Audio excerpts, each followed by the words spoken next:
주님의 은총과 평강이 여러분 모두와 함께 하시길 빕니다. 첫날부터 제가 와서 이 자리에 앉아 계신 여러분들을 바라보면서 뭐라고 말할 수 없는 감정이 이렇게 올라오는 것을 경험했고, 어제도 시온 찬양대가 찬양하는 소리를 들으면서 깜짝 놀라기도 했는데, 오늘은 더 놀라게 이게 되게 연세가 많으신 분들인데 이게 노인들의 소리가 아닙니다. 그게 얼마나 감사한지 모르는데요. 저도 이제 은퇴한 목사로 43년 동안 목회를 하고 은퇴를 하고 은퇴자로 살고 있는데, 저 스스로 이제는 내게 맡겨졌던 그 일들을 대략 마무리를 했구나 하는 생각을 건방지게 하고 있었는데, 여러분을 만나면서 제가 크게 반성하는 바가 있습니다.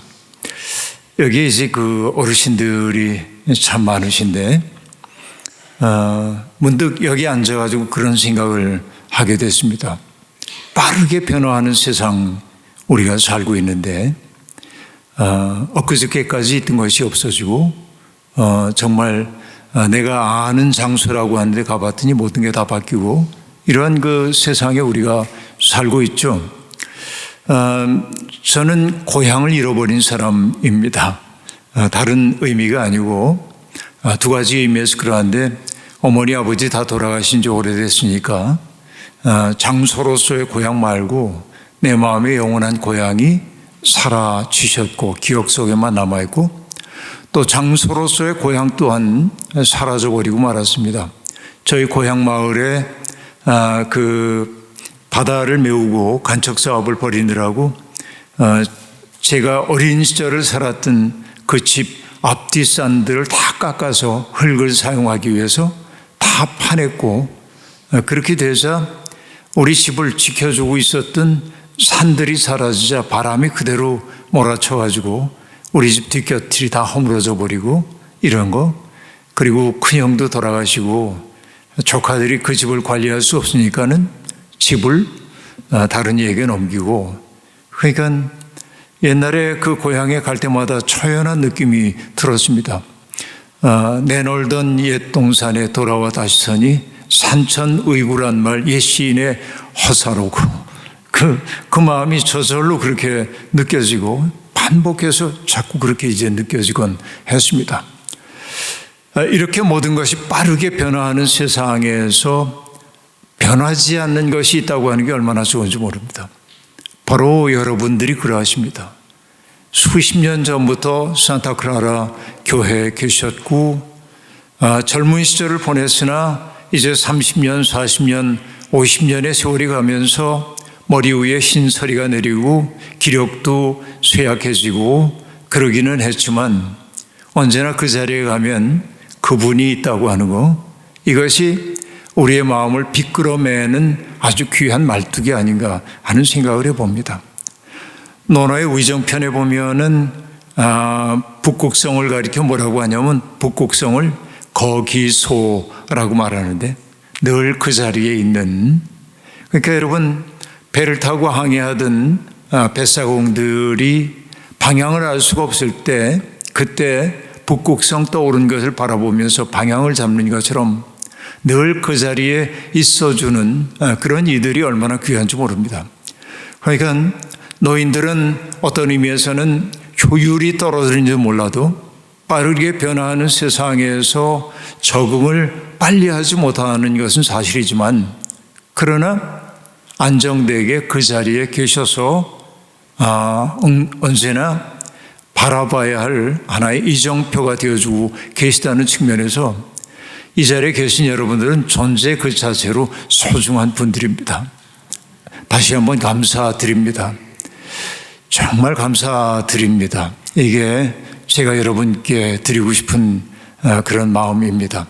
저도 아주 오랫동안 변함없이 사람들에게 아름다운 삶의 방향을 가리키는 이정표가 되도록 노력해야겠다 하는 생각을 바로 이 자리에 계신 분들을 보면서 느낍니다. 가끔 외로울 때가 있는 게 사실입니다. 참 외롭다. 마음을 나눌 사람이 이렇게 없네. 그 생각이 들 때가 있습니다. 한 번은 제가 한동대학의 교수님의 초대를 받아서 대학에 강의를 하러 갔다가 그 교수님이 함께하고 있는 공동체를 방문한 적이 있습니다. 그런데 그 공동체 벽면에 뭔가 잔뜩 액자가 붙어 있습니다. 굉장히 많은 액자가 붙어 있습니다. 조그만 액자, 한 12, 13cm, 가로가 그렇고 세로로 한 10cm쯤 되는 액자들이 쭉 붙어 있었습니다. 그 액자가 뭔가 하고 봤더니 기독교인들 가운데서 뭔가 아름다운 기독교 사상을 만들어내고 그대로 살려고 애썼던 사람들의 모습을 사진에 담은 것을 쭉 걸어놓고 있었습니다. 그 사진들 하나하나를 바라보면서 제 마음속에 얼마나 큰 위로가 되었는지 모릅니다. 나는 울적하다고 이 시대가 진리를 외면하는 시대라고 생각하고 있지만 시대에 대한 고민을 이렇게 철저하게 하고 그리스도의 뜻대로 살아가려고 애썼던 분들이 이렇게도 많았구나. 내가 외롭다고 말하는 건 엄살에 불과하구나 하는 생각이 들기도 했습니다. 그런 분들 한 분 한 분들이 이미 세상을 떠난 분들도 많이 있지만은 정신적으로 우리에게 이어져 있음을 느끼게 되었습니다. 종교학에서는 돌아가신 분들을 얘기할 때 The Living Dead라고 얘기하죠. 살아있는 사자라고 말합니다. 그분들은 세상을 떠났는지 모르지만은 그러나 여전히 그들이 남겼던 정신을 통해서 우리와 이어지고 있기 때문에 살아있는 사자라고 얘기하고 있는데 그분들의 존재 그 자체가 우리에게 얼마나 큰 힘이 되는지 모릅니다. 그래서 제가 그 모습을 보고 돌아와서 신문 칼럼을 쓰기를 영혼의 성좌가 된 사람들 이렇게 썼습니다.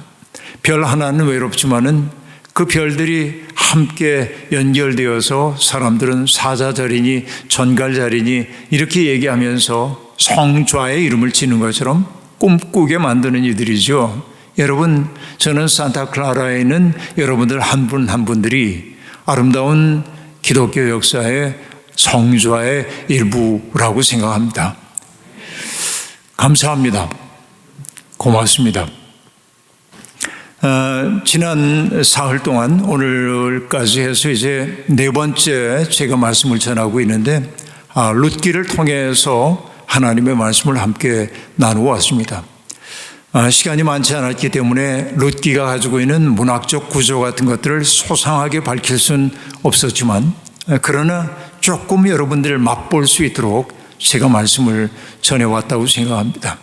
흉년이 들어서 한 베들레헴에 살고 있던 가족들이 더는 견딜 수가 없어서 모압 지역으로 이주를 떠나는 이야기가 맨 처음에 등장하고 그들의 이름이 그 다음에 슬그머니 등장하고 있는데 우리가 알고 있는 이름들, 그 남자 이름은 엘리멜렉이었고 아내는 나오미였고 두 아들을 뒀는데 말론과 기련이라고 하는 아들들을 두었고 그리고 모압 땅으로 이주하여 산 지 10여 년 만에 남편을 잃어버리고 나오미는 어찌할 수 없어서 모압 여인들을 며느리로 맞아들이게 되었고 말론의 아내는 룻이었고 그 다음에 기련의 아내는 오르바였다 하는 이야기.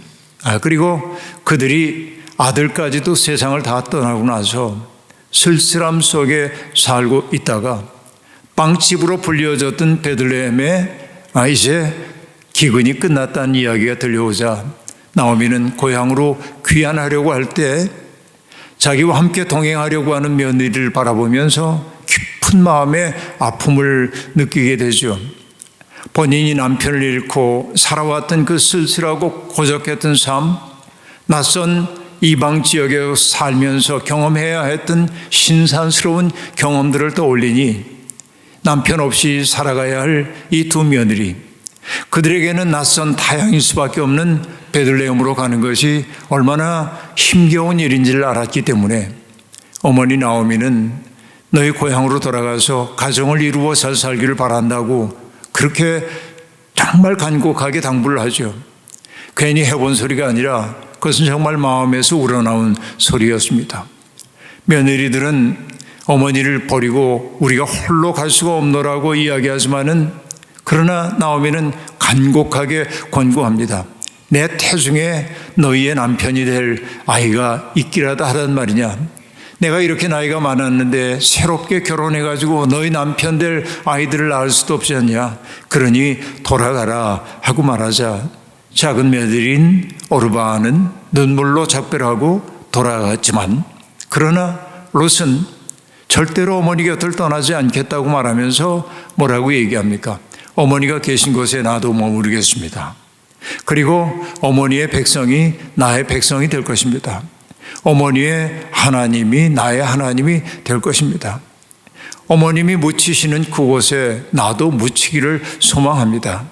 내가 만약에 어머니를 떠난다고 한다면 내가 여호와로부터 저주를 받아 마땅합니다 라고 말하면서 끝끝내 어머니의 삶 속에 동행하게 되는 것이죠. 그 삶이 무엇보다 중요합니다. 그런데 성경은 계속 롯을 얘기하면서 한 번 얘기해도 좋을 모압 여인 롯이라고 하는 얘기를 반복적으로 모압 얘기하고 있습니다. 우리가 알다시피 모압과 암몬은 이스라엘 사람들의 총회에 들어올 수 없다고 규정되어 있는 종족들입니다. 그런데 이 롯을 모압 사람이라고 거듭거듭 강조하고 있는 까닭은 뭐냐면, 그 당시에 이스라엘 사람들이 가지고 있었던 선민의식이 만들어낸 그런 베타성에 대한 일종의 저항이라고 얘기할 수 있겠습니다. 우리끼리만, 순혈주의, 우리만 하나님의 택함 받았다고 하는 그런 강한 자격에 대해서 롯기는 의문을 제기하고 있는 것입니다. 나라라는 게 피부색이라고 하는 게 종교라고 하는 게 중요하지요. 여러분, 우리도 이주민으로 여러분 살고 계시지만은 이 땅에 살고 있는 한국 출신의 미국인들로 대부분의 분들이 살고 계시잖아요. 그러니까 여러분, 저 조국에서 아름다운 소식이 들려오면 여러분 마음도 좋죠. 조국에서 들려오는 소식이 나쁜 소식이면 여러분의 마음도 미어지는 것처럼 생각되죠. 조국에서 들려오는 소식이 기쁜 소식이면 자부심을 느끼고 어깨가 펴지고 그러죠. 그러니까 민족과 그리고 인종이라는 게 중요하지 않다고 누가 얘기할 수 있겠습니까? 그러나 그것만 가지고 한 인간이 평가되어서는 안 된다라고 하는 게 롯기가 거듭해서 우리에게 들려주고 있는 이야기입니다. 바로 이방 여인이라고 이방인이라고 천대하고 있었던 그 롯이야말로 타자의 고통에 가장 깊이 공감하는 사람의 예로 등장시키고 있습니다. 그래서 제가 말씀을 드렸던 것처럼 이것은 신약 성서의 버전으로 얘기하자면, 여러분, 강도 만난 사람을 도왔던 선한 사마리아 사람과 대비될 수 있겠다 하는 생각을 했던 것이죠. 제사장과 레위 사람은 고통받는 사람을 보고 등 돌리고 달아났지만은, 그러나 유대인들에 의해서 천대받고 있었던 사마리아 사람이 그에게 다가가서 위험을 무릅쓰고 그를 도와줬고, 주님은 사람들에게 질문하죠. 너희 생각은 어떠하냐? 누가 이 강도 만난 사람의 이웃이 되어 주었다고 생각하느냐라고 묻습니다. 중요한 것은 뭐예요? 누군가의 이웃됨입니다. 인간 존재란 무엇이냐? 인간 존재는 인간 되어감입니다.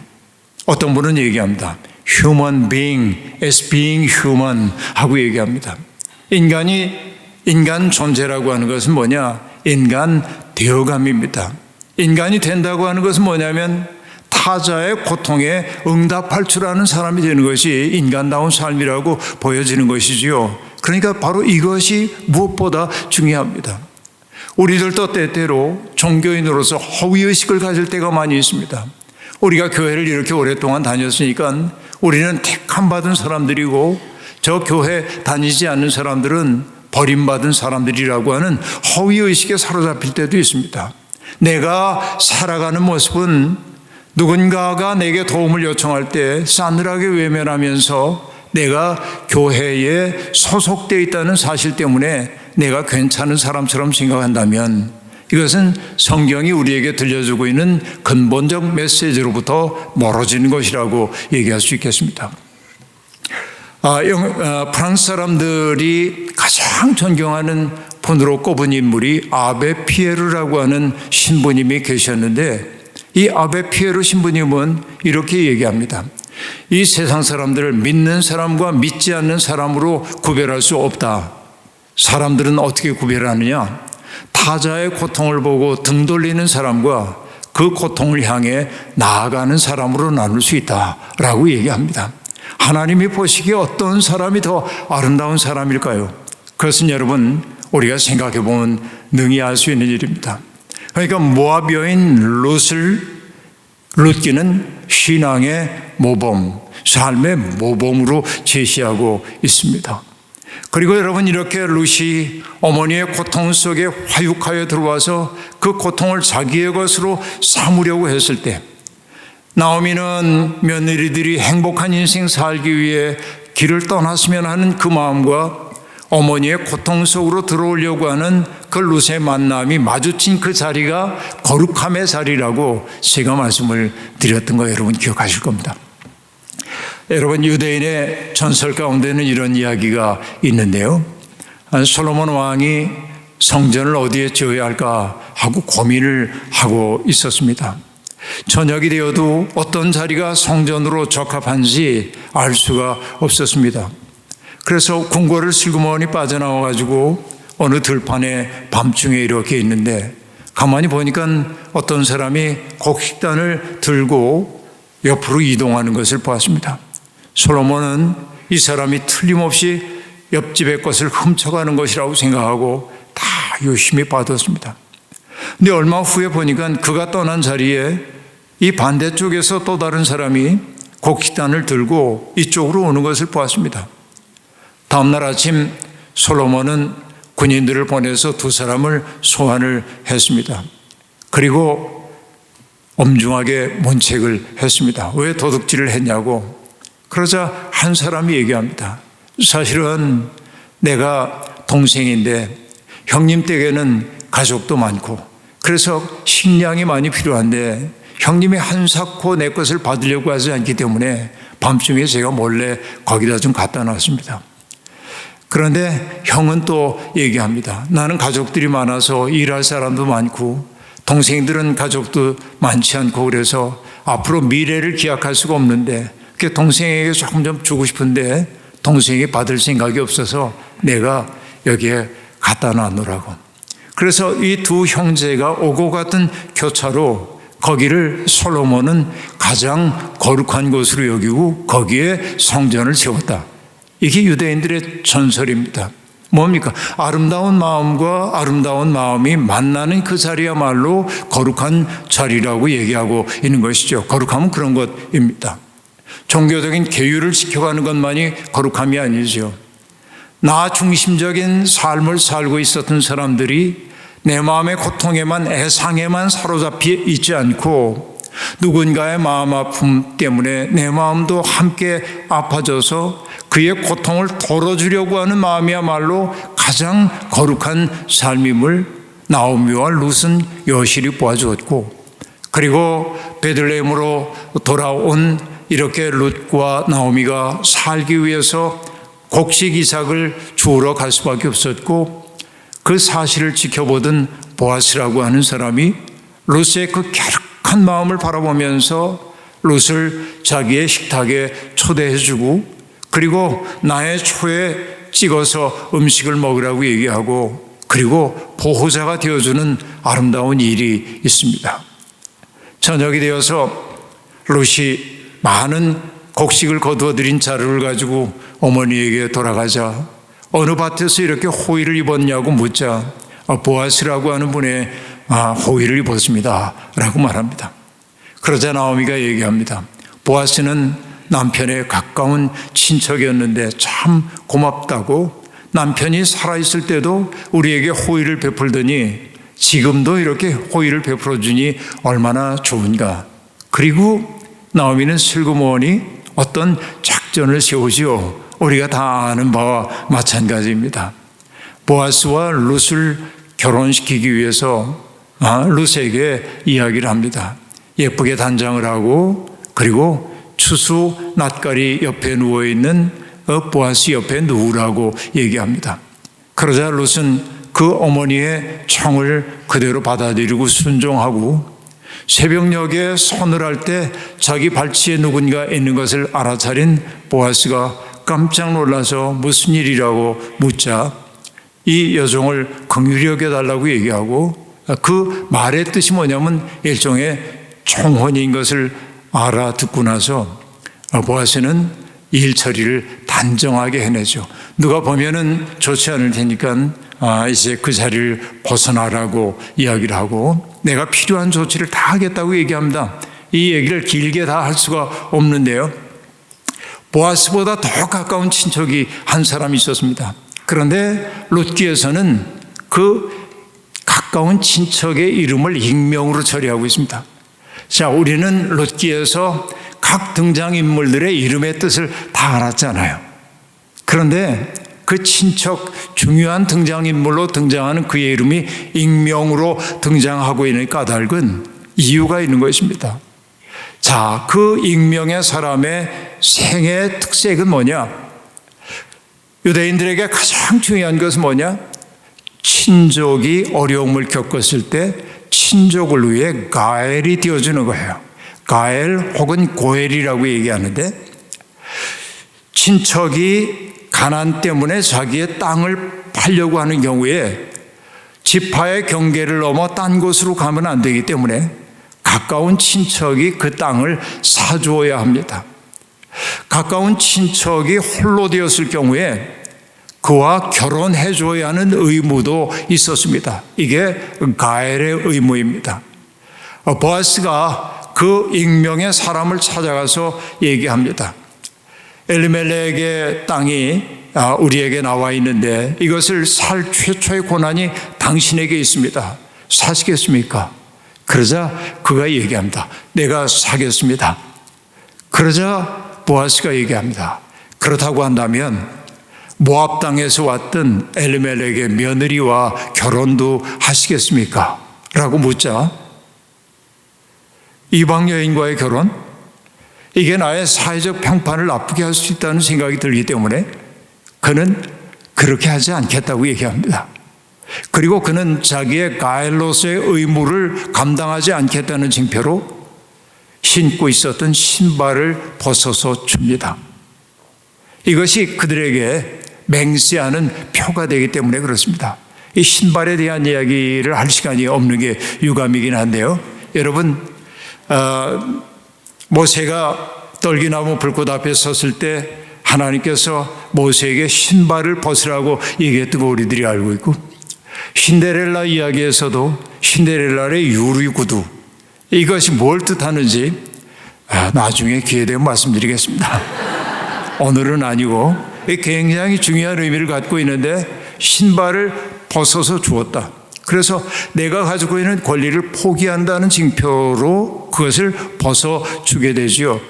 그러자 보아스가 그 다음 가엘의 의무를 지고 있는 것이 자기이기 때문에 그렇다면은 내가 이 엘리멜렉에 남겨진 유산을 내가 사도록 하겠습니다.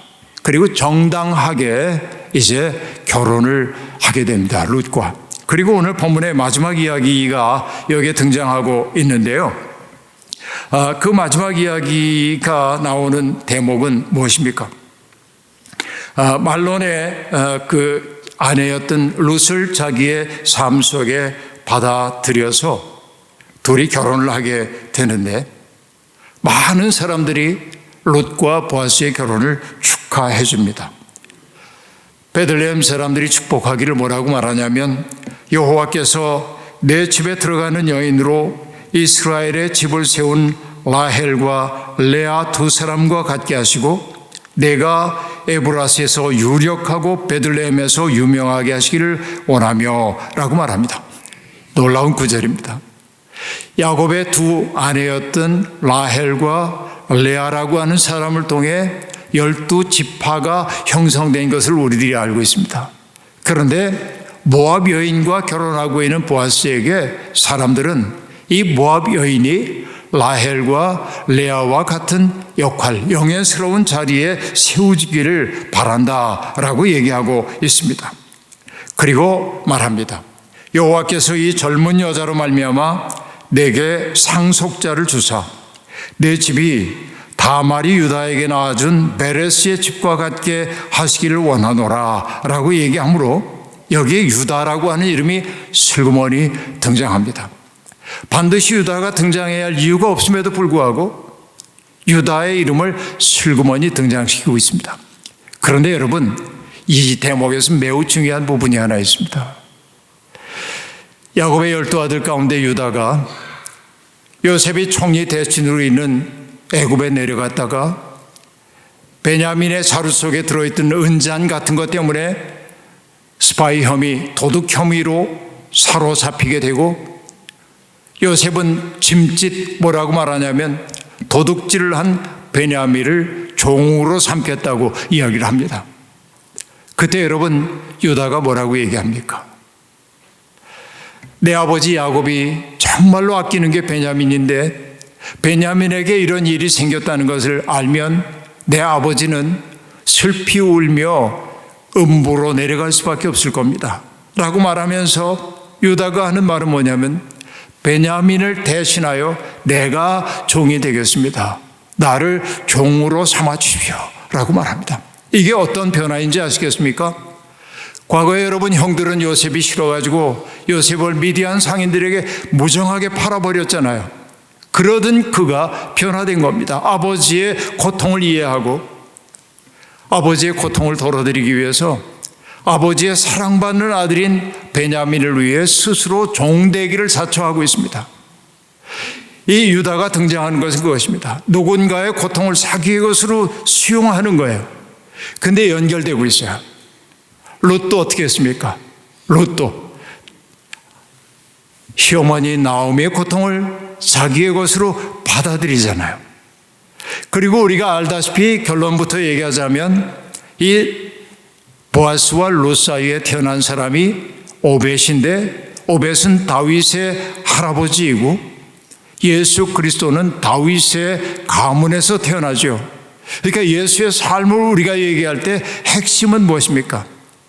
예수 그리스도께서 우리의 모든 죄를 대신 짊어지셨다라고 얘기합니다.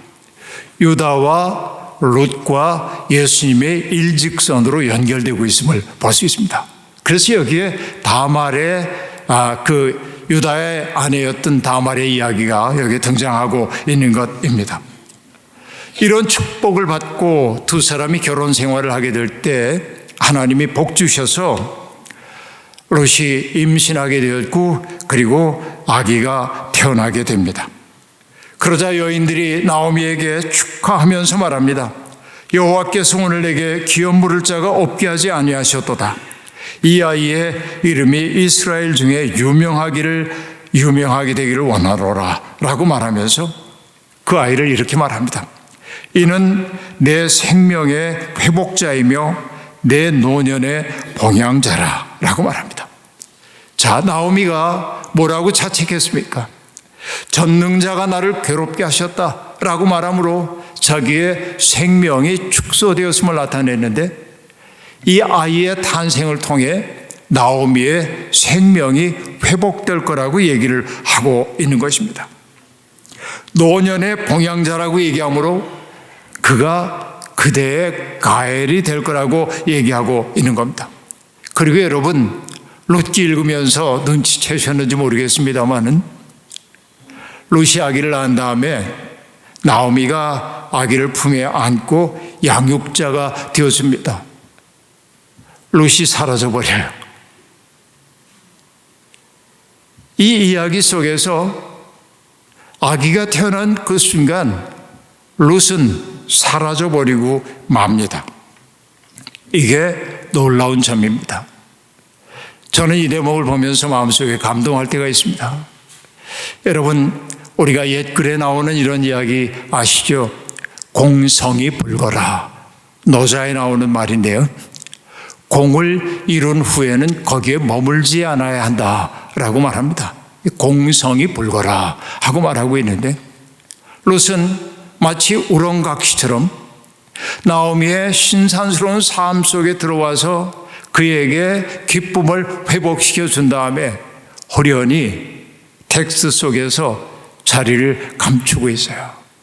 전능자가 나를 치셨다. 나는 빈손이다. 내 삶이 말하다 라고 느꼈던 나오미에게 기쁨을 회복시켜 준 후에 롯은 말도 없이 사라져버리고 있음을 알 수 있습니다.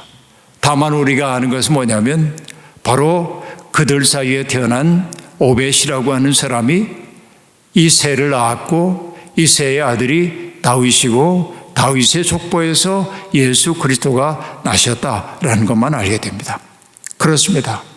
타자의 고통 속에 깊이 들어와 그의 고통을 내 고통으로 삼고 그에게 생명을 회복시켜 주시고 떠나는 존재로서의 롯은 바로 우리가 메시아로 고백하고 있는 예수 그리스도의 표상이기에 분명하다라는 생각이 듭니다. 내가 했어 라고 말하지 않습니다. 온전히 기쁨을 나오미에게 회복시켜주고 롯은 역사의 무대에 쓰러지고 있음을 알 수 있습니다. 한 교회 공동체가 아름다워지는 것은 언제일까요? 다른 것 아닙니다. 정말 누군가의 고통 속에 들어가 그의 고통을 덜어주기 위해 최선의 노력을 다하고 아름다운 결실이 맺어지게 되면 내가 했어 라고 말하지 않고 조용히 조용한 자리에 머무는 것, 이것이 아름다운 공동체를 이루는 비결이 아닌가 생각합니다. 여러분, 사흘 동안에 걸쳐서 롯기 여행을 함께 해왔습니다. 우리가 모두 롯처럼 살 수는 없지만 우리가 평생 예수를 믿었다고 말하면서도 타자의 아픔에 공감하지 못하는 사람이 된다고 한다면 우리의 믿음이 무엇이겠습니까? 주님은 우리에게 말씀하셨습니다. 오직 성령이 너희에게 임하시면 너희가 권능을 받고 예루살렘과 온 유대와 사마리아와 땅끝까지 이르러 복음의 증인이 될 것이다 라고 말했습니다. 땅끝, 그곳은 어디입니까? 저 먼 아프리카 저쪽입니까? 남미 대륙이 어디입니까? 예, 그것도 땅끝이지만 벼랑 끝에 선 듯 삶이 위태로운 모든 사람들은 땅끝에 서 있는 사람입니다. 그 땅끝에 선 사람들에게 필요한 것은 무엇입니까? 설당이 되어주는 사람들입니다. 그 마음의 고통을 내가 알아. 그래, 힘들지. 그런데 다시 시작할 수 있다고 믿어 라고 말해주는 한 사람이 있으면 됩니다. 여러분, 어거스틴은 얘기했습니다. 하나님이 인간을 내신 것은 새로운 시작을 위해서이다 라고 말합니다. 우리는 새로운 시작을 할 수 있는 용기를 누군가에게 북돋을 수 있습니다. 땅끝에 선 사람들에게 설당이 되어줌을 통해서 바로 이 자리에 있는 여러분들을 통해서 진정한 평화가 이 땅에 산호세 지역에 미주에 대한민국에 온 세계에 퍼져가기를 주님의 이름으로 축원합니다. 자비로우신 하나님, 오늘도 부족한 종을 보내셔서 하나님의 말씀을 전하게 하셨으니 감사합니다. 산호세에 있는 산타클라라 교회 모든 이들을 바라보면서 부족한 종의 마음속에 감동이 있습니다. 저분들이 감내해왔던 수없이 많은 어려움들이 있었지만 돌이켜 생각해 보면 그 어려움의 순간마다 하나님이 동행해 주셨음을 깨닫습니다. 하나님이 친히 방패가 되어 주셔서 위험으로부터 지켜주셨고 또한 길 없는 곳에 길을 만들어 오늘의 삶에 이르게 해주셨습니다. 교회를 떠나지 아니하고 마치 북극성처럼 교회를 든든히 지켜낸 당신의 남녀 종들에게 한량없는 은혜를 더하여 주셔서 남은 여생 동안 하나님 안에서 기뻐하며 살게 도와주시고 무사람들에게 아름다운 신앙의 영향을 끼칠 수 있도록 복 내려 주옵소서. 예수님의 이름으로 기도하옵나이다. 아멘.